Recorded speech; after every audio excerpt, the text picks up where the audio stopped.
Welcome back. South African actress Euodia Samson has just released her second book. The Cape Town-born actress and TV personality released her cookbook, Heal Your Gut, back in 2022 and is now back with a self-help book entitled Know Thyself. She joins me now to tell us a bit more about this project. Firstly, congratulations, Euodia, on the release of your second self-help book, that's Know Thyself. Could you share with us what inspired you to delve into the realm of self-help literature, especially considering your background as an actress and wellness consultant? Thank you, Nhlanhla. Thank you for having me. Yes, it's quite a diversion from acting. But acting for the last 30 years, I sort of put a hiatus on my acting for the best part of 20 years, and just did enough to keep my foot in the acting, because I raised 3 wonderful sons. And in the meantime, I went back to study psychology, and I started dabbling in health and wellness. And so that has become a very much part of my focal point in the raising of my kids while I was doing acting on the sideline. Why a self-help book? I think as a therapist, I'm a tension and trauma release practitioner and a counselor and a marriage counselor. I think that I got to a point where I could realize that a lot of my clients really don't understand why they get into cycles of behavior.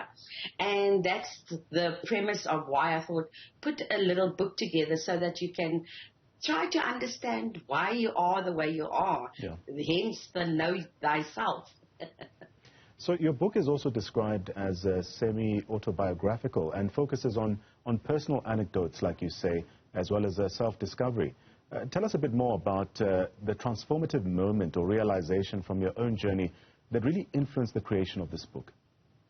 Yes, so when you hit your 40s, late 30s, early 40s, one goes through a process of really what people call a midlife crisis. You look at your life and you start asking questions. And it was definitely the same for me. And I had a relatively wonderful life. I had a wonderful husband, a long-term marriage with 3 wonderful children, wonderful friends and family, and I went on holidays now and then, and life wasn't bad at all, but I was progressively becoming unhappy with myself. And in an attempt to figure out why I am so unhappy, we do what the research shows. You start pointing fingers at various things. If my husband was more romantic. If the children just were more, compliant, or the friends and the family didn't demand so much of me. And I realized that in my process, in my journey, I had to find out I have lost myself. And in asking the question, but what will make me happy? What is it that I'm seeking for? And what will bring me this happiness that I was seeking? I went on this journey, and there were a few topics that I had to really sit with and delve into deep to understand how I perceive, how I think, what my belief systems were around these different issues. And hence the little anecdotes that led me to really start unpacking the various issues, which are the various chapters in my book. So you mentioned that the book addresses areas that you had to work on personally. Can you give us some insight into some of these areas and the strategies that you've implemented, or for lack of a better term, developed to navigate through them? Yes, so one of them, I think it's important, especially for many that grow up in communities the way I did. I grew up on the Cape Flats in Lavender Hill with working class parents. So I never understood that my relationship with money and my concept of finances.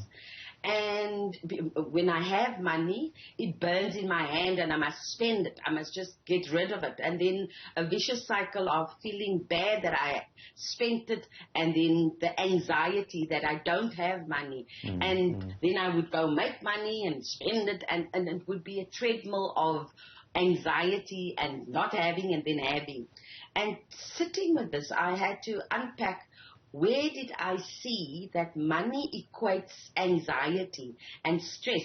And I had to discover that I witnessed my mother always stress about money. We were relatively okay. We didn't grow up poor per se, but working class.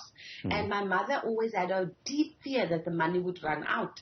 And I witnessed her as a little girl, having to put groceries back at the till because she didn't count it enough, and the embarrassment and the shame that was connected to she didn't count enough money versus how much she had in her little basket. And so I internalized that shame about wanting money, the guilt of money. And then I grew up in a Christian home. You mustn't desire wealth and opulence because that's a sin somehow.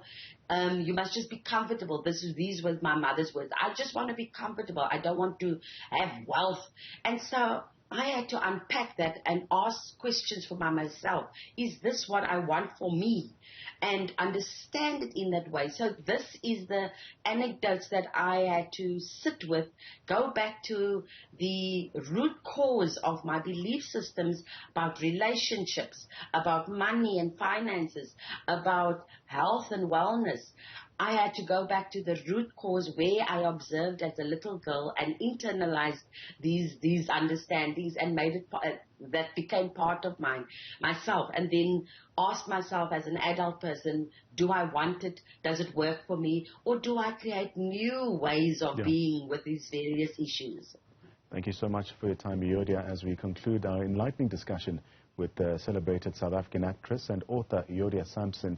We're reminded of this transformative power of self-discovery and personal growth.